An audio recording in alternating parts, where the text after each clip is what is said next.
Америка құрама штатына бардым, ертең берсем Мальдиваға кетіп бара жатырмын деген сияқты. Бір кездері мен шындығында осы еркіндікті аңсадым. Неге? Адам мен әке-шешем мысалы өте еркін қылып өсірді. Мен әкем еркелетіп өсірді, екі ағам ортасында өстім деген сияқты. Ал сен үлкен өмірге қадам басқан кезде бір адам сенің өміріңе билік құруға оның құқығы жоқ.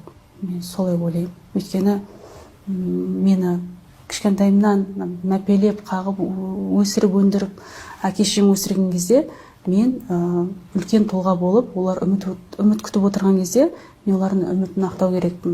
Өзіме ұнайтын нәрселерді, өзіме ұнайтын өмірді сүру керекпін деген сияқты бір кездері болды. Шындығында үйдің терезесінен қарап, көшеде кетіп баратқан әйел адамға, қыздарға қарап, қандай бақытты еркін кетіп бара жатыр деген сияқты. Сондай кездер болды мысалы.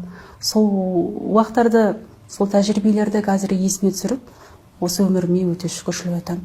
Негізі Балжан, енді мен өзім өз басымда былай бір жеке өмірдегі жағдайлардың бәрін ақтарып, шығарып, бір жағы ескі сандық құсатып ақтара бергенді жақтырмайтын адам. Жалпы ол бізде қазір бұл сұхбатта ешқандай ондай мақсат жоқ. Қазір түсіндірейін ойымды. Сонда жақтырмаймын өзімде. Және осы сенің тәсілің, үндемей жеңген тәсіліңе де мен тәнтімін, ризамын. Халықтың түйсігі бар. Ең бірінші видео болды ғой. Боянбаған, боянған қайттан сол кездегі комментарий есімнен кетпейді. Тордан шыққан тоты құс деген. И сол комментарийді жазған адам, және ол комментарий өте көп лайк жинады. Содан кейін пабликтер соны жазып кетті.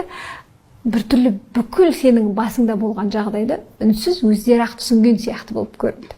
Сондықтан кейбір пікірлерді кейде оқып жатам. Жасыратын несі бар енді менің құрбым, өміріндегі болып жатқан басқа жағдайларға қатысты комментарий айтса да, оны барып бұрынғы оның өмірінде болып кеткен адамға қатыстырып, сен соны әлі ойлап тұрсың дейді.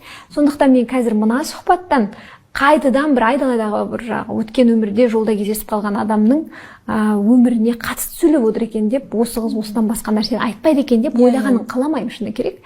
Өйткені мен өз көзіммен осы соңғы 2 жылда қандай үлкен өзін-өзі дамытуға, өзінің ішіндегі күйзелістерін жоюға еңбек атқарылған, оған қанша инвестиция құйылған, қанша еңбек болған, уақыт кеткен, қаншама түндер бойы өзін-өзі ретке келтірген, жұртпен емес өзімен арпалысқанын көрдім да, жалпы қазақтың әр қызы сөйтеді.